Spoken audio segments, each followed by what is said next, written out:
Assalamualaikum warahmatullahi wabarakatuh. Perkenalkan, nama saya Nadila Margareta dengan NIM 2120207030 dari kelas Pendidikan Biologi 2. Di sini saya akan menjelaskan materi tentang sistem peredaran darah yang mencakup tentang organ peredaran darah beserta fungsinya serta jenis-jenis peredaran darah. Yang pertama, kita akan membahas apa itu darah dan apa itu sistem peredaran darah. Darah merupakan cairan yang terdapat di dalam pembuluh darah yang berfungsi untuk mengangkut nutrisi, oksigen, hormon, dan senyawa kimia lain ke seluruh sel-sel tubuh, serta mengangkut karbon dioksida dan sisa metabolisme untuk dikeluarkan dari tubuh, serta berfungsi untuk menjaga tubuh dari serangan penyakit. Nah, proses-proses inilah yang disebut sebagai sistem peredaran darah yang tentunya melibatkan organ-organ lain. Organ-organ yang dimaksud yang terlibat dalam proses peredaran darah diantaranya itu jantung dan pembuluh darah. Organ jantung berfungsi sebagai pemompa darah untuk dialirkan ke seluruh bagian tubuh. Letak jantung ada di antara paru-paru, tepatnya di tengah dada di bagian belakang kiri tulang dada. Sedangkan pembuluh darah merupakan pipa elastis yang menjadi bagian dari sistem peredaran darah manusia.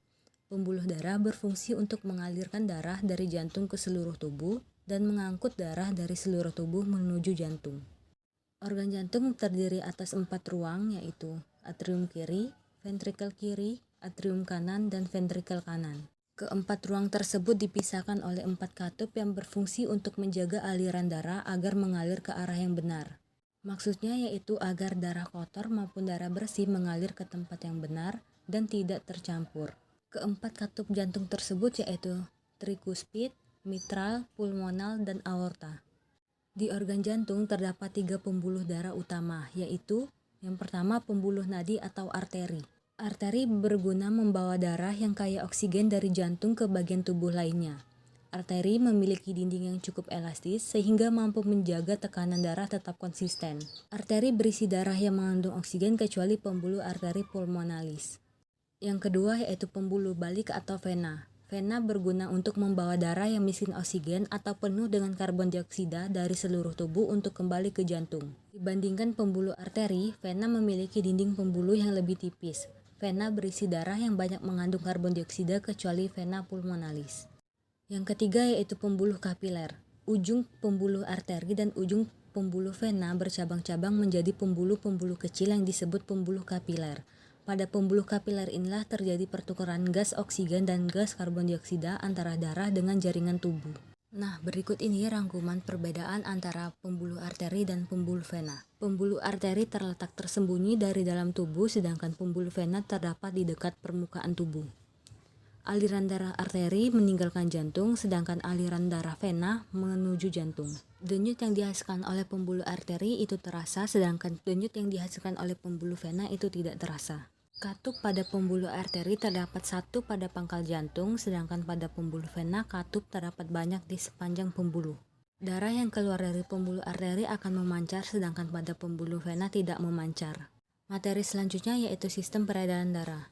Peredaran darah pada manusia termasuk peredaran darah tertutup, karena darah selalu beredar di dalam pembuluh darah. Peredaran darah pada manusia termasuk peredaran darah ganda. Mengapa demikian? Karena peredaran darah pada manusia melibatkan 2 jenis peredaran. Yang pertama, peredaran darah besar dan peredaran darah kecil. Atau dapat dikatakan bahwa peredaran darah pada manusia itu melalui jantung sebanyak 2 kali. Peredaran darah besar merupakan peredaran darah yang beraliran dari jantung atau bilik kiri ke seluruh tubuh kemudian kembali ke jantung lagi, tepatnya di serambi kanan. Pada proses peredaran darah besar ini tidak melibatkan paru-paru karena darah langsung diedarkan ke seluruh tubuh. Sedangkan peredaran darah kecil yaitu peredaran darah yang dimulai dari jantung bilik kanan menuju ke paru-paru kemudian kembali lagi ke jantung, tepatnya di serambi kiri. Peredaran darah kecil ini disebut sebagai peredaran darah paling sederhana karena aliran darahnya hanya mulai dari jantung ke paru-paru kemudian kembali ke jantung lagi. Halo teman-teman, berikut ini video cara membuat alat peraga dari materi sistem peredaran darah pada manusia. Adapun alat dan bahan yang digunakan yaitu yang pertama, gambar organ sistem peredaran darah yaitu paru-paru, jantung, dan bagian tubuh. Yang kedua selang. Yang ketiga pewarna makanan. Yang keempat kabel T. Yang kelima korek. Yang keenam lem kertas. Yang ketujuh gunting. Yang kedelapan alat pembolong. Yang terakhir yaitu botol dan air.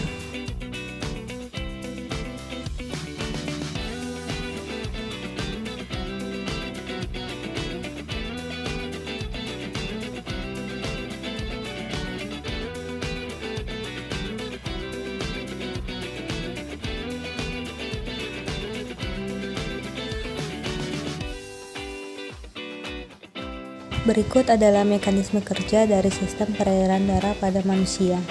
Peredaran darah dimulai dari paru-paru. Darah bersih dari paru-paru yang kaya akan oksigen dialirkan melalui pembuluh vena pulmonalis. Kemudian darah menuju ke serambi kiri dan dialirkan ke bilik kiri.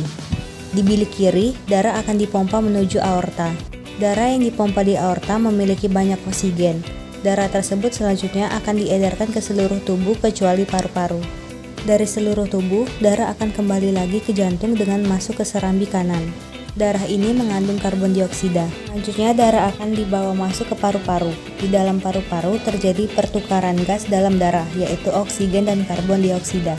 Sehingga darah yang keluar dari paru-paru kaya akan oksigen. Materi selanjutnya mengenai frekuensi denyut jantung. Apakah kalian pernah menghitung denyut jantung atau denyut nadi kalian? Di sini terdapat 3 pernyataan yang mengatakan bahwa denyut nadi perempuan dan denyut nadi laki-laki itu berbeda, denyut nadi orang dewasa dan denyut nadi anak-anak itu berbeda, dan denyut nadi sebelum dan sesudah aktivitas itu berbeda. Pernyataan-pernyataan tersebut didukung oleh materi mengenai faktor yang mempengaruhi denyut jantung. Faktor pertama yang mempengaruhi denyut jantung yaitu jenis kelamin. Pada umumnya, perempuan memiliki frekuensi denyut jantung yang lebih tinggi daripada laki-laki yang berkisar antara 72-80 denyutan per menit. Sedangkan denyut laki-laki berkisar antara 64-70 denyutan per menit. Yang kedua, umur. Pada janin, denyut jantung dapat mencapai 140 hingga 160 denyutan per menit. Semakin bertambah umur seseorang, semakin rendah frekuensi denyut jantung tersebut. Yang terakhir yaitu aktivitas. Orang yang melakukan aktivitas memerlukan lebih banyak sumber energi dibandingkan dengan orang yang tidak melakukan aktivitas. Untuk memenuhi kebutuhan sumber energi tersebut, jantung harus memompa darah lebih cepat. Kegiatan akhir, ayo hitung denyut nadi bersama temanmu.